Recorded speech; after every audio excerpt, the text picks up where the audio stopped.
la Fundación Voz del Centro presenta a Ángel Collado Schwartz en La Voz del Centro, un programa de servicio público que educa sobre la historia, cultura y sociedad de Puerto Rico y el Caribe.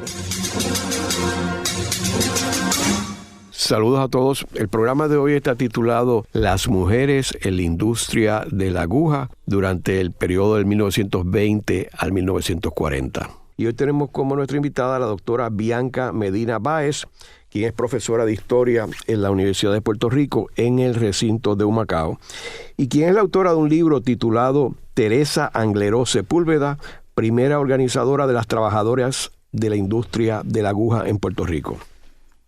La industria de la aguja es una industria que fue en realidad la antesala del proyecto de manos a la obra y de industrialización de Puerto Rico, que data de los principios del siglo XX. Y me gustaría, Bianca, que nos hablara un trasfondo. ¿Qué estaba pasando en Puerto Rico y en el mundo antes de surgir la industria de la aguja aquí en Puerto Rico en el siglo XX? Muchas gracias, doctor. Gracias por la invitación. Saludos a los técnicos y a la radioaudiencia. Pues mira, sí, la industria de la aguja en Puerto Rico se despunta durante la década del 30, pero previo a esto, ¿verdad? Ya desde la época de España en Puerto Rico se practicaba el arte de la costura. Pero ya para el siglo XX, ahí se van a dar una serie de cambios importantes, que es lo que le va a dar pie a este auge importante. Entre los factores podemos mencionar, por ejemplo, cuando se desencadenan un sinnúmero de huelgas cañeras a principios del siglo XX y mucha gente se quedó desempleada. También podemos mencionar el terremoto de 1918 y, por supuesto, la Primera Guerra Mundial. Y mucha gente se pregunta, ¿y qué tiene que ver la Segunda Guerra Mundial en todo esto? Es importante porque ustedes saben que durante la Primera Guerra Mundial se cierran los mercados de importación.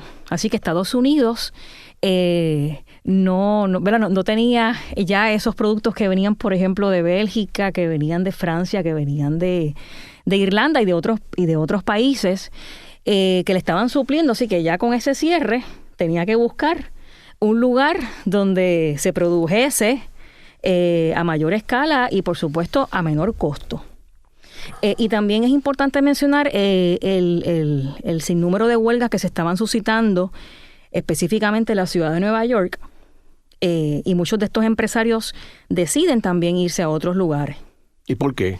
Pues porque allá las leyes laborales estaban bastante adelantadas a principios del siglo XX en Estados Unidos, y entonces ya los trabajadores estaban exigiendo aumentos salariales y había que dárselos. Entonces, ellos no estaban conformes con esos, ¿verdad? Con esos cambios y deciden entonces irse a otros lugares.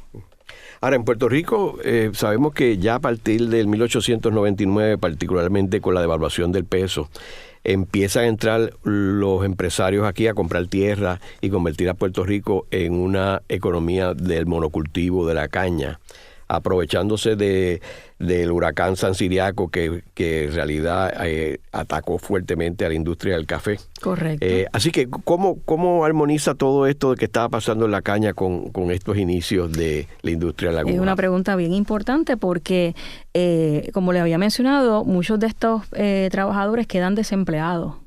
Entonces, ellos deciden introducirse en la industria de la aguja. ¿Y son hombres, más bien? ¿Y cómo entran las mujeres? Ok, son hombres, pero ya este arte de la costura lo estaban ya manejando las mujeres desde hace mucho tiempo.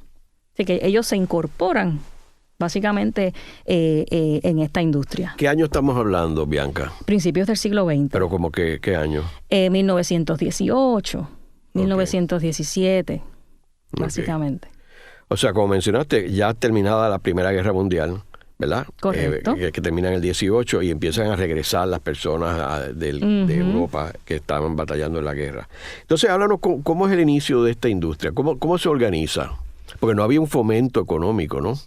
En aquel tiempo. No, aquí surge algo bien interesante porque con el telón de fondo que teníamos, ¿verdad? Con la Gran Depresión, que sabemos que se da para el 1929, aquí vamos a estar recibiendo unos fondos. Eso es lo de la PRA.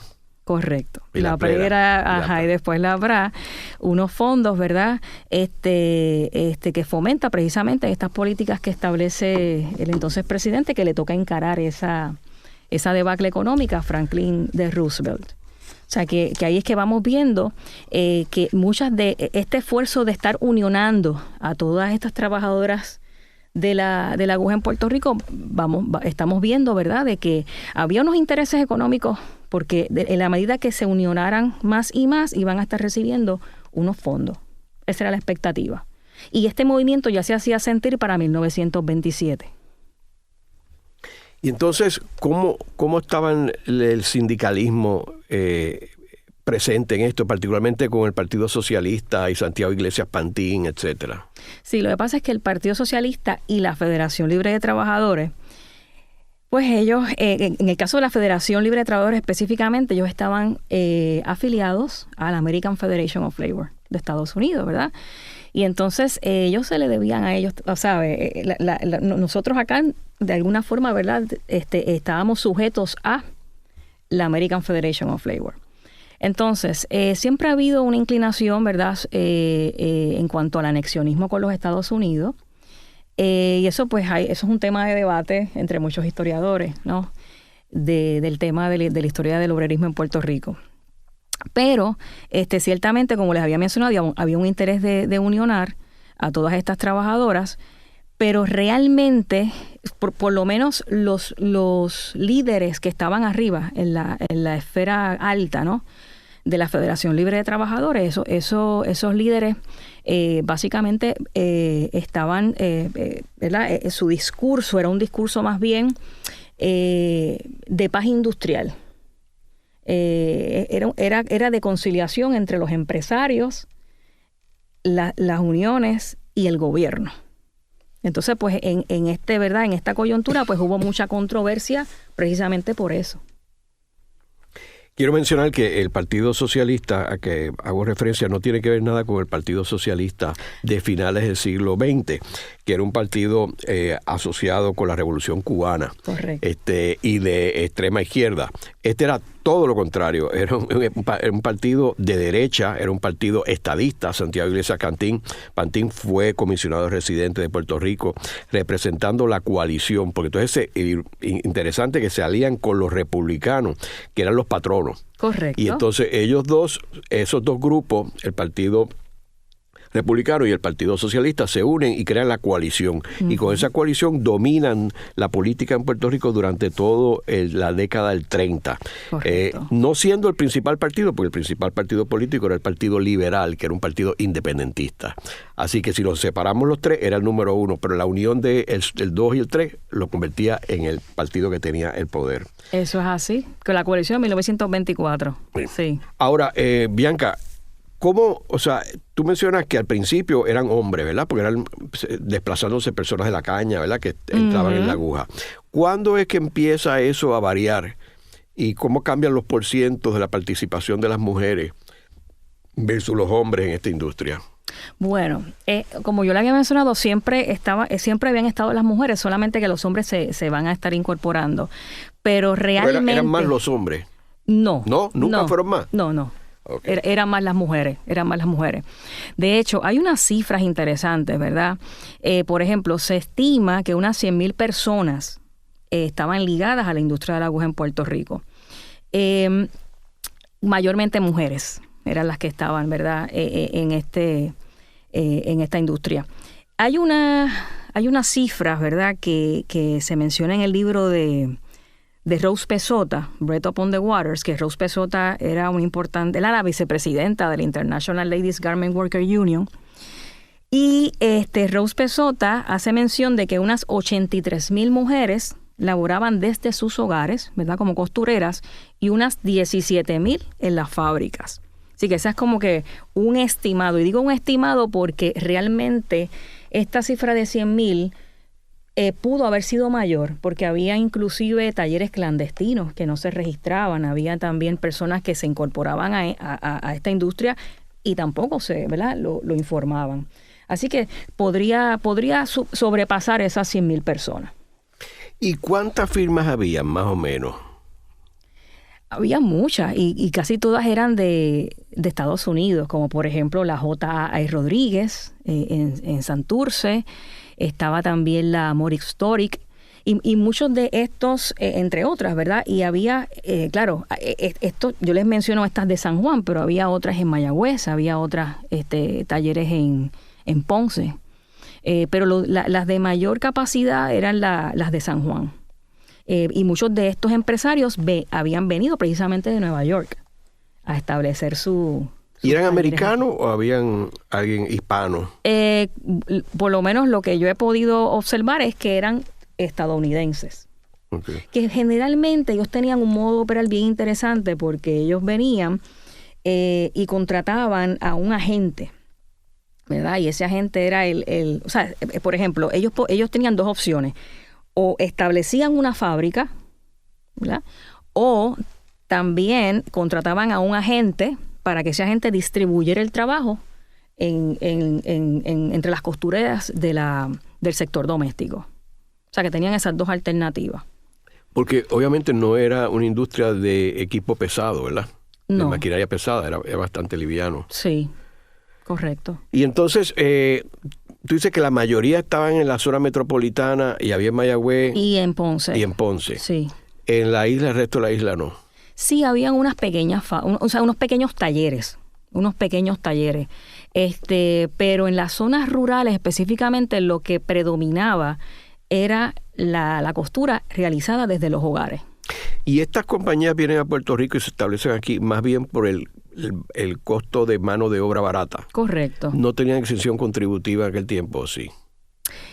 Caramba, ese detalle, no, por lo menos en los documentos no lo encontré. Es verdad, si tenían, yo entiendo que no, pero eso lo podríamos corroborar. Sí, pero el factor importante, el imán, era en realidad el costo barato de la mano de obra, ¿verdad? Correcto. Porque en aquel tiempo todavía no estaba el salario mínimo federal, ¿verdad? No, había un salario mínimo estatal, ¿verdad? Que era... Estados Unidos. De aquí de Puerto Rico, ¿verdad? Específicamente aquí en Puerto Rico. Uno de aquí. Ya en el 38 es que se aprueba el federal. Pero el de aquí fue una ley, y es una ley bien que trajo mucha controversia también, porque fue la ley 45 de 1919.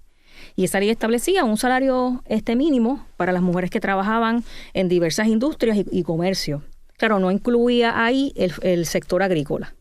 O sea, ellas no estaban incluidas ahí.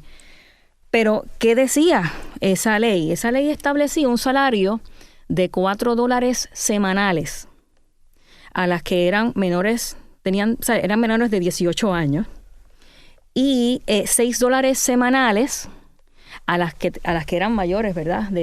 Mayores de 18 años. El problema de esa ley es que hubo una mala interpretación por parte no tan solo de los empresarios, sino también por parte de las autoridades gubernamentales, porque entendían que esa ley únicamente le aplicaba a las que trabajaban en los talleres. Y eso se fue a los tribunales hasta que en 1940 el Tribunal de Apelaciones determinó que como realmente, la ley englobaba a todas, no especificaba ningún tipo de, no especificaba sector A o sector B, era a todas. Y entonces el Tribunal de Apelaciones determinó que donde no existe, ¿verdad?, distinción, ¿verdad?, donde la ley no distingue, nosotros tampoco podemos hacerlo, decía la, ¿verdad?, ya concluyendo con esto que duró desde el 19, este pleito hasta el 1940. Pero ya en esa época ya se había aprobado en Puerto Rico la ley de salario mínimo federal en el 38. Okay. Ahora, ¿no había requisitos en términos de mínimo de edad para poder trabajar en esta industria? Pues, mire, yo por lo menos vi muchísimos niños trabajando. Niños y niñas. ¿Qué edad, sí, más o menos? 3 años. 3 años. 3 añitos. Incluso había una ley, yo entiendo que hubo otra, pero la que yo tuve la oportunidad de mirar fue la del 1921, que era una ley que regulaba el trabajo, ¿verdad?, de los menores de edad, ¿verdad?, porque tenían que ir a la escuela, o sea que había unas ciertas regulaciones. Pero muchas de estas empresas violaban ¿verdad? Esta legislación porque había niños trabajando en las fincas desde los 3 años. Bueno, hubo un caso bien interesante de específicamente en los talleres de la aguja que escondían a los niños cuando venía el inspector del departamento del trabajo. Durante la década del 30 escondían a las muchachas en el baño a las niñas para que no los multaran. O sea que sí hubo explotación infantil. Pero claro, esto se daba en los dos escenarios porque de la misma manera también en los hogares, a veces los nenes faltaban a la escuela para ayudar a su madre a completar algún encargo. O sea que se daba en ambos entornos. ¿Cuándo es que entra la legislación que prohíbe el que se puedan utilizar niños en los trabajos? Bueno, esa ley del 1921, o sea, que sí establecía que ellos podían trabajar, pero por ejemplo tenía que ser fuera de horas escolares, etcétera. Pero ya más en tiempos modernos, o sea, ¿sabes cuándo es que se prohíbe? Pues ahora mismo tú no puedes emplear a una persona de 14 años. Correcto. Bajo ninguna condiciones. Creo que hay algo no estoy seguro si es a los 16, si tienes un permiso, pero hay un proceso, no es que puedas emplear personas menores de 18 años. Exactamente, tienes que llenar unos formularios, y casi siempre esto yo lo he visto mucho durante los periodos de vacaciones en verano. Y tiene que ser con el consentimiento de los padres también. Y en términos de todas estas mujeres obreras de la industria de la aguja, hubo rebeliones en términos de los abusos, hubo personajes que fueron líderes de ese grupo de mujeres obreras de la industria. Pues sí, hubo muchas mujeres envueltas en estas huelgas, ¿no? Y en estas manifestaciones. ¿Y qué es lo que reclamaban estas mujeres, verdad? Porque eso es una pregunta importante. Estas mujeres reclamaban mejores condiciones de trabajo y obviamente aumento salarial. Por ejemplo, si verificamos cómo laboraban las mujeres de la fábrica, ¿verdad? Estas mujeres estaban prácticamente hacinadas. Estos lugares estaban llenos de polvo, humedad. A veces no tenían ni siquiera sillas. No había en muchos de estos talleres servicios sanitarios. O sea, lo básico. Y otra cosa importante, claro, ellas pasaban también por otras situaciones como por ejemplo hostigamiento laboral y hostigamiento sexual. En el caso de las que laboraban desde sus hogares, pues tenían otras circunstancias, ¿verdad? Ahí, aunque ellas sí tenían mayor control sobre la producción, porque ellas determinaban, ¿verdad?, qué hora comenzaban y culminaban, ¿verdad?, su trabajo. Pero ciertamente muchas de estas residencias no tenían, o sea, electricidad, o sea, que dependían a veces de un quinqué, empleaban a otros miembros de la familia, o sea, que realmente sí tenían, y claro, en el aspecto salarial, que es bien importante, a estas mujeres se le pagaba por la cantidad. Por ejemplo, venía la gente y te traía un fardo con piezas de ropa, ¿verdad?, para trabajarlas. Y te podía dar, por ejemplo, te voy a dar 10 centavos por ese fardo. El problema es que cuando uno divide eso por hora, te das cuenta de que lo que se ganaban en muchas ocasiones era hasta menos de 1 centavo. Porque si lo traduces en horas por varios días, hasta menos de 1 centavo. Y también se estipulaba un cierto prorrateo, y eso eran los mismos agentes que determinaban esto, y los talleristas también, por ejemplo, cuánto tú te tardas en hacer estas piezas, o sea, que era más o menos como un estimado, pero realmente era una miseria lo que se estaban ganando. En el caso de las trabajadoras de la fábrica, no, tampoco era tanto, porque estamos hablando que se ganaban quizás 10 centavos la hora, 11 centavos, 15, dependiendo. Muchos de estos salarios definitivamente estaban por debajo de la ley de salario mínimo de aquí de Puerto Rico.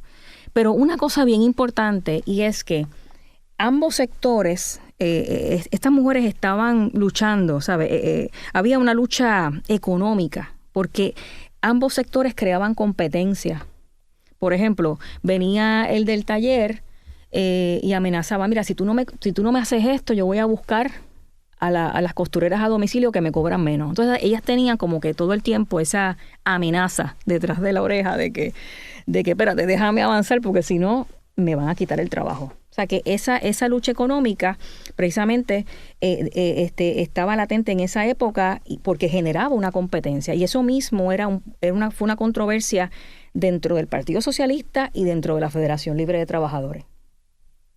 Bianca, ¿y hubo conflicto, tú encontraste algo en tu investigación, conflicto entre las mujeres que trabajaban y sus hogares? O sea, por ejemplo, en una sociedad machista, donde la mujer era para limpiar la casa, tener hijos, etcétera, que tuviera ahora que ser la que trabajaba en la industria de la aguja. Hay estudios de cómo eso afectó el núcleo familiar y cómo reaccionó la mujer en cuanto a esa situación. Bueno, en el caso de la industria, o sea, las que laboraban específicamente en los hogares, sí había una tendencia de desacreditar ese trabajo.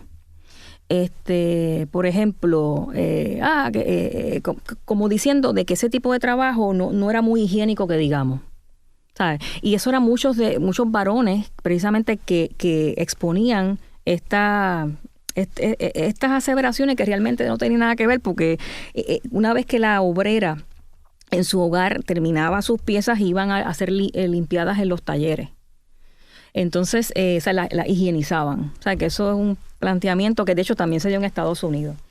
Y muchos de los miembros del Partido Socialista en ese momento presentaron unas legislaciones para que se eliminara ese trabajo desde los hogares.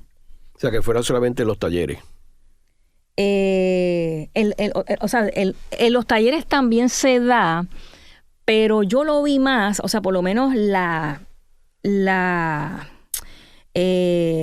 oposición por parte de los hombres en aquella época, yo lo vi más con las trabajadoras de la aguja desde los hogares. ¿Y habían líderes sindicales? Correcto. ¿Como quiénes, por ejemplo? Bueno, en ese momento pues había unos cuantos bien importantes. Uno de ellos era Prudencio Rivera Martínez, que eventualmente fue el primer comisionado del trabajo. Ahí, claro estaba Santo Iglesias Pantín, estaba Lino Padrón. Entonces, claro, tenemos también mujeres. Y en esta ocasión, pues, a través de mi investigación, resalto la figura de una mujer negra que se llamaba Teresa Anguero Sepúlveda. Una mujer negra, natural del barrio Bucarabones, del municipio de Maricao. Y entonces, ¿verdad? Uno se pregunta, ¿y cómo esta mujer llega a ser tan importante en esta industria? Y entiendo, ¿verdad? Cuando ella se va a mudar, ella sale de Maricao, ya para ella nace el 27 de octubre de 1900, aunque hay una discrepancia, eso según el acta de nacimiento, porque hay otros documentos que dicen que fue en 1901, cosas que pasaban en esa época mucho. Y ella pues ella crece en un hogar totalmente inestable. Su papá, Francisco Anglero, era carpintero de profesión. De hecho, estuvo militando en la Unión de Carpinteros en su momento a través del Partido Socialista. También militó en la Federación Libre de Trabajadores. Y entonces él tuvo múltiples parejas. Así que esta niña, desde muy temprano, conocía a múltiples madrastras, ¿verdad? De hecho, hay una que la llegó a maltratar. Era oriunda de San Tomás. Y esa mujer fue la que le enseña costura a Teresa Anglero y que le enseña también el idioma del inglés. Entonces, ¿cómo ella llega a la zona metropolitana? Pues ella primero se muda con un tío, eso fue para 1920, se muda con un tío él vivía en Cataño. En ese mismo año ella obtiene su licencia para ofrecer cursos, ¿verdad? Se convierte en maestra, aunque más adelante toma unos exámenes para ofrecer, ¿verdad? Para poder ofrecer clases de inglés, porque ella se especializaba en el inglés dentro del Departamento de Instrucción Pública. Entonces, ella comienza en una escuela en Río Grande. Esos fueron sus primeros años. Y luego, eso fue ya para el 1924, se muda para Santurce con su papá, Francisco Angleró. Pero ahí, en ese año ocurrieron muchas cosas porque también se casa. Se casa con un joven agricultor de Loíza, aunque el matrimonio no duró mucho, pero tuvieron un hijo solamente un hijo, a quien tuve la oportunidad de entrevistar. Entonces, esta mujer es sorprendente porque estamos hablando de una mujer importante, ella tenía una bisabuela que era haitiana y ella aprende francés también, o sea que conocía inglés, español y francés. Y entonces esa muchacha se va a introducir a través de su papá al Partido Socialista y a la Federación Libre de Trabajadores. Haremos una breve pausa, pero antes los invitamos a adquirir el libro Voces de la Cultura, con 25 entrevistas transmitidas en La Voz del Centro. Procúrelo en su librería favorita o en nuestro portal. Para más contenido como este, síguenos en las redes sociales como @Radio Funglode.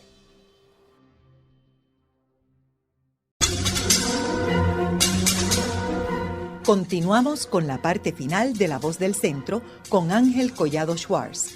Pueden enviarnos sus comentarios a través de nuestro portal www.vozdelcentro.org. Continuamos con el programa de hoy titulado Las mujeres en la industria de la aguja durante el periodo del 1920 al 1940. Hoy con nuestra invitada, la doctora Bianca Medina Báez, quien es profesora en la Universidad de Puerto Rico en el recinto de Humacao, profesora de historia.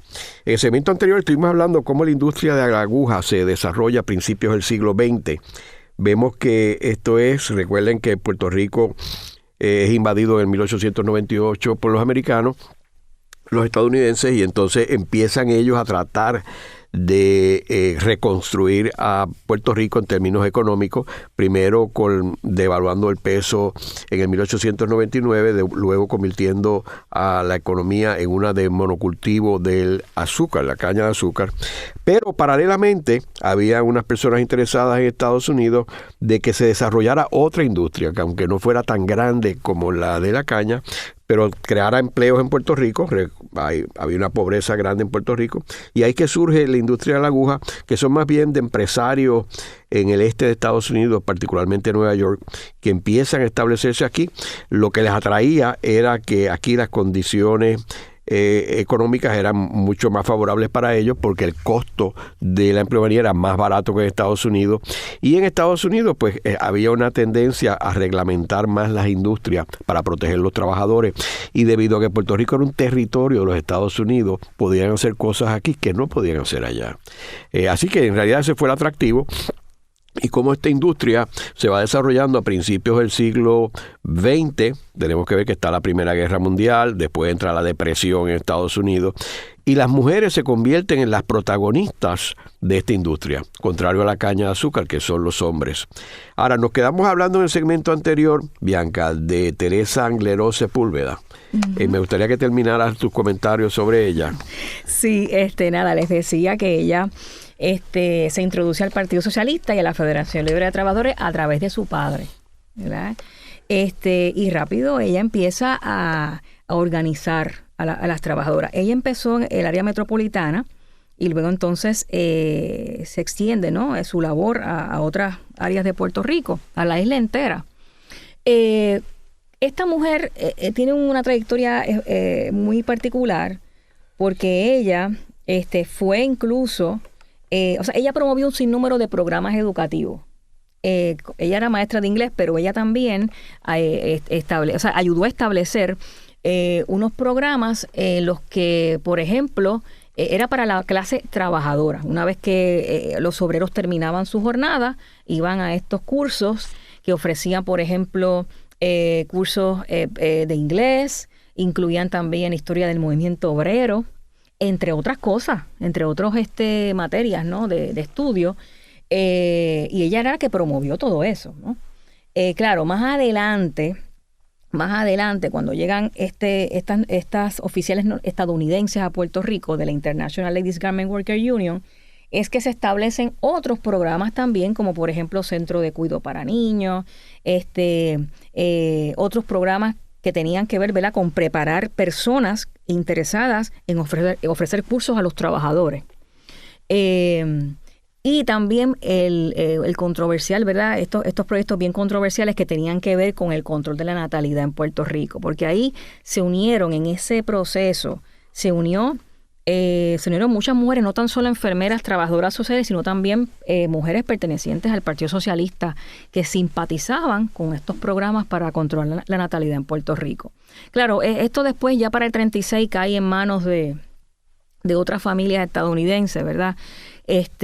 Pero en un principio, de hecho, la primera liga que se estableció relacionado a este tema va a ser en Ponce en 1925, pero era más bien a través de José Alanause, de forma privada. Luego entonces, ahí cuando entra Dorothy Byrne, que era esposa del Byrne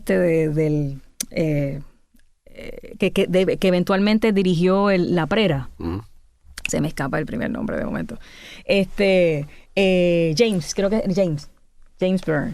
Entonces, lo corroboramos ahora, pero, ellos eran pareja, ¿verdad? Y ellos establecen también estas clínicas con fondos del gobierno. Entonces, es importante mencionar, ¿verdad?, de que Teresa Angleró ocupó altos puestos dentro de la Federación Libre de Trabajadores. Ella, de hecho, dentro de la Federación de Trabajadores específicamente, ¿verdad?, que eso ahí no entraban muchas mujeres en ese periodo. Y también es importante mencionar que ella fue seleccionada para que participara en unas vistas públicas que se daban en Washington, en el Congreso de los Estados Unidos, y en Nueva York. O sea, que una mujer de Maricao, negra, durante la década del 30, con el racismo rampante que había en Estados Unidos en aquella época, tuvo que haber sido bien complejo, ¿verdad?, ese proceso. Pero es admirable cómo ella manejaba, ¿verdad?, estos temas, aún con todas las controversias que habían, ¿verdad?, que si la lucha económica que ahorita estábamos hablando entre las trabajadoras en los talleres y en los hogares, ¿verdad? Así que es un personaje sumamente... y otra cosa que quería mencionar era que la International Ladies Garment Worker Union vio en ella una líder con gran potencial. Esta mujer se enfrentaba a estos grandes empresarios que muchas veces hasta la agredían físicamente. Por eso es que la International en algún momento le pagaba un chofer y le pagaba un guardaespaldas a Teresa Angleró. Bianca, ¿y qué artículos se generaban en esta industria de la aguja? Sí, es importante esa pregunta. Claro, durante la Primera Guerra Mundial, ¿verdad? En ese periodo, pues se cosían uniformes para los soldados, pero básicamente, ¿verdad?, fuera del periodo de la guerra, pues se confeccionaban piezas de todo tipo. Por ejemplo, se confeccionaba pañuelos, manteles, guantes, ropa para niños, ropa para hombres, mujeres, ropa también de la casa, ¿sabes? Que se incluía, habían varias ramas, ¿verdad? Pero esas eran básicamente las que más ¿verdad?, se realizaban, este tipo de labor. Y entonces se importaba, obviamente, los hilos, etcétera. ¿De dónde se importaban? Sí, usualmente las telas que se utilizaban eran de lino, de seda, de algodón. Y casi siempre se importaban de afuera, sí. ¿De Estados Unidos? Bueno, a veces de Estados Unidos, a veces de China, a veces de Japón, ¿verdad? Pero...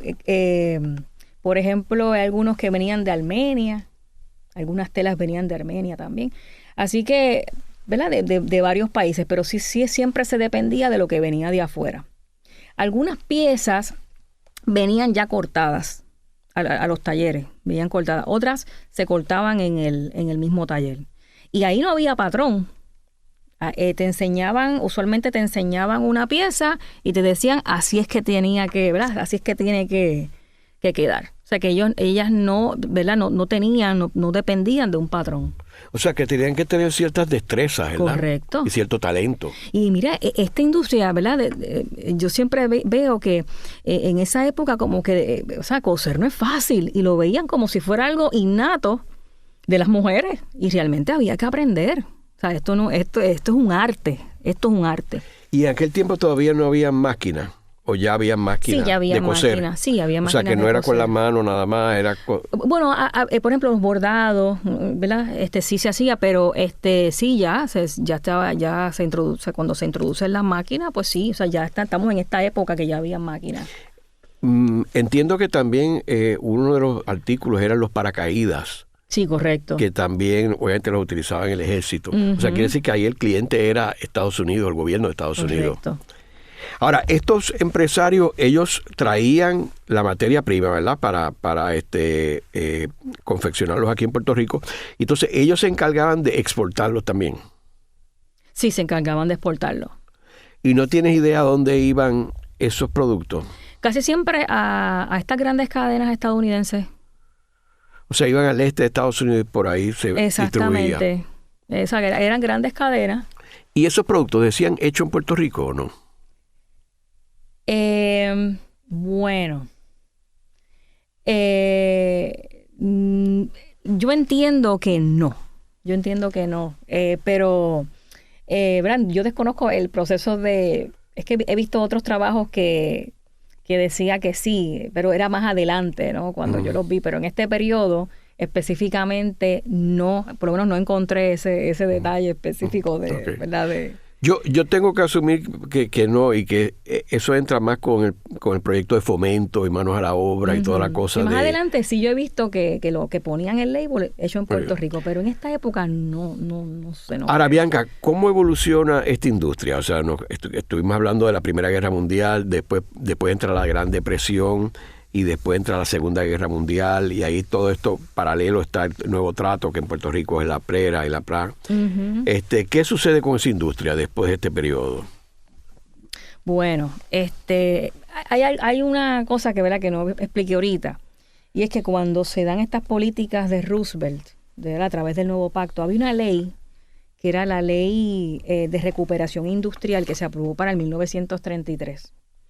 Entonces esa ley causó un montón de polémica porque esa ley establecía unos supuestos códigos de competencia. Esos códigos tenían que ver con fijarle a los productos un valor y establecerle un salario a los trabajadores. Y muchas veces ese código estaba por debajo, o sea, lo que ellos devengaban estaba muy por debajo de lo que ganaban anteriormente. Entonces, pues, cuando los obreros se dieron cuenta de esto, dijeron, espérate, o sea, esto no era lo que a mí ¿verdad? No, me habían pintado. Pero menciono esto porque hubo mucha controversia en ese periodo. De hecho, esa ley eventualmente se declaró inconstitucional para el 35, porque alegaban de que fomentaba los monopolios y aumentaba la competencia. Pero hubo unas cláusulas que sí se quedaron, que fueron las de, por ejemplo, para negociar colectivamente, eso sí se quedó. Pero lo de los códigos se fue, eso se eliminó.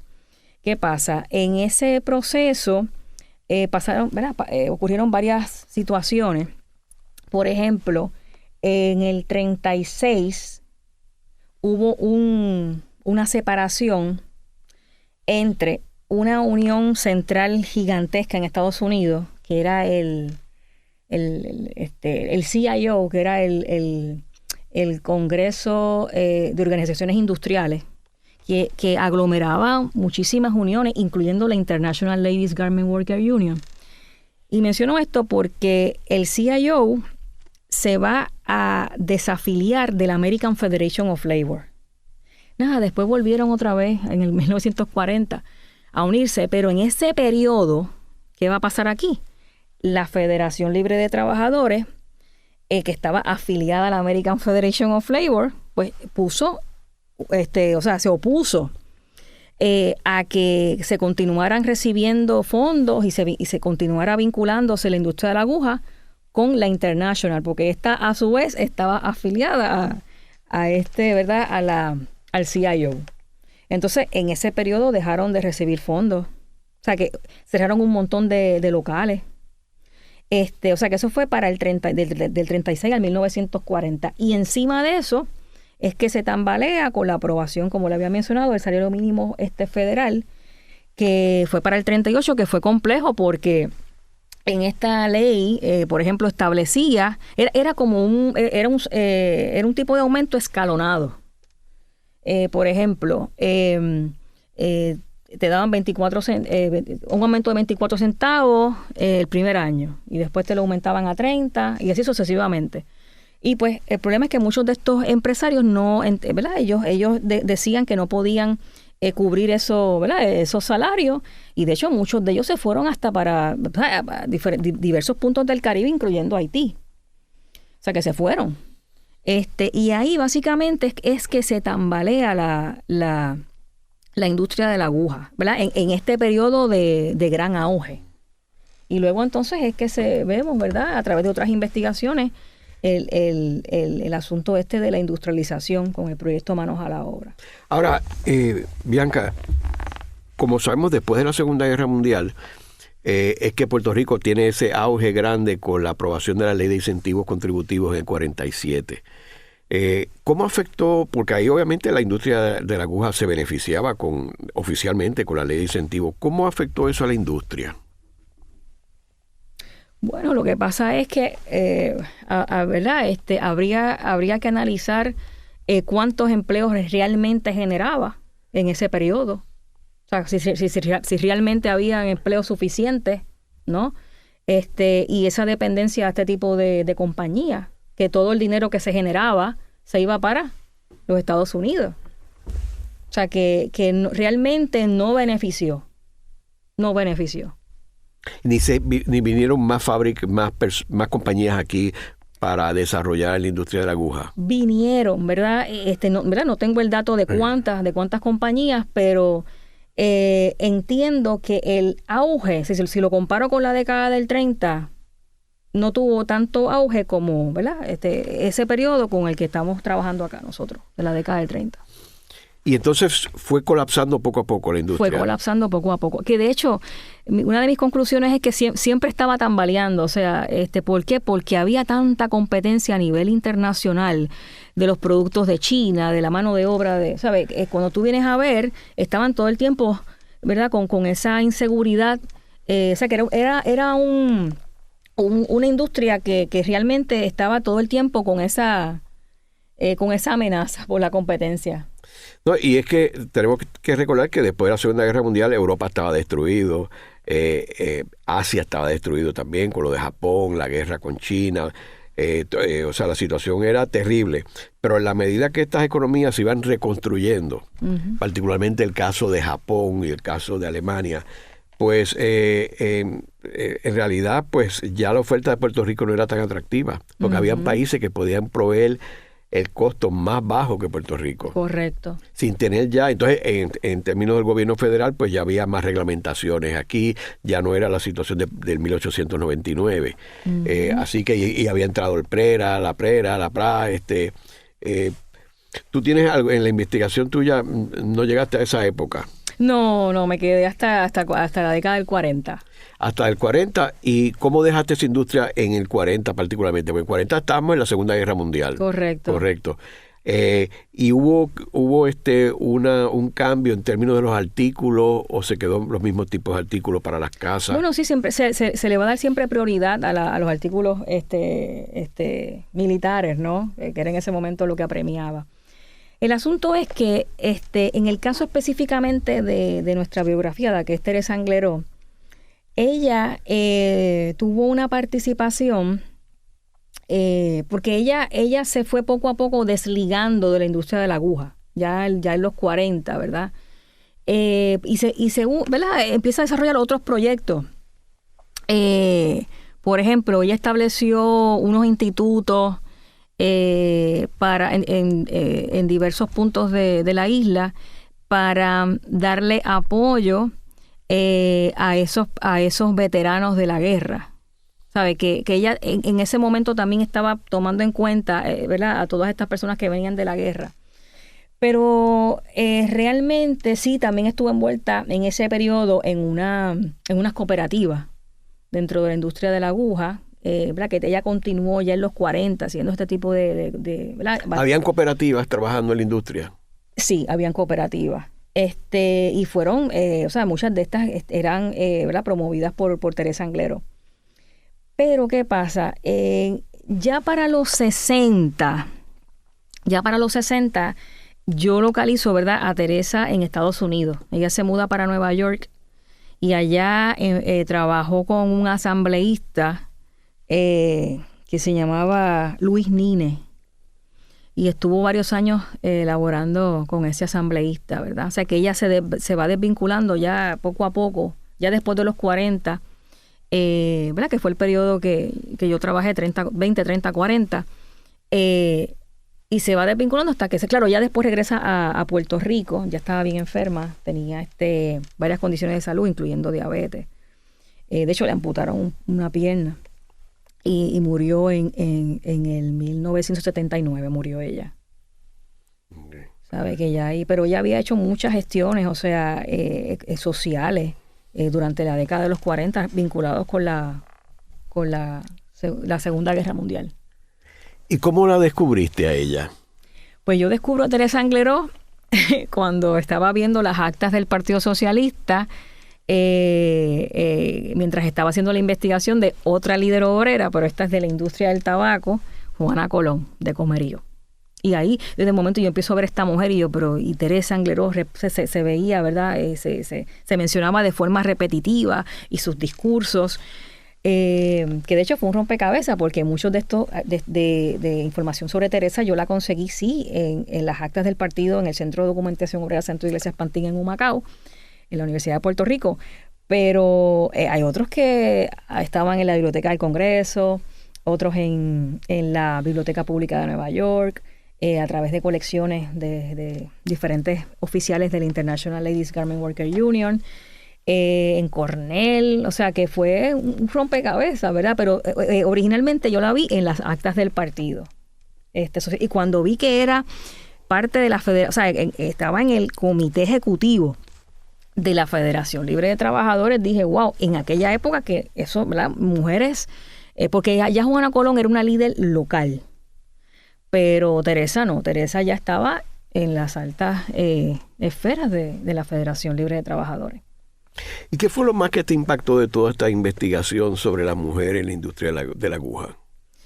Bueno, me impactó muchísimo las condiciones laborales. Me impactó también ese vínculo que salta a la vista entre estos líderes socialistas con el gobierno de los Estados Unidos. Porque de hecho, muchos de estos oficiales de la International que llegan a Puerto Rico, ellos eran amigos, muchos de ellos, de Roosevelt. Porque sabemos, ¿verdad?, que Roosevelt, antes de ser presidente, fue gobernador de Nueva York. Y él tenía mucha relación con esa unión desde antes, ¿verdad? Y él hizo cosas, ¿verdad?, por esa unión. Y luego de eso, o sea, que los ayudó económicamente. Y luego de eso, pues cuando él se lanza como candidato, la Unión ayudó a hacer, ¿verdad?, a realizar estas campañas, y cuando él sale presidente, a esas personas son las que él llama de la International.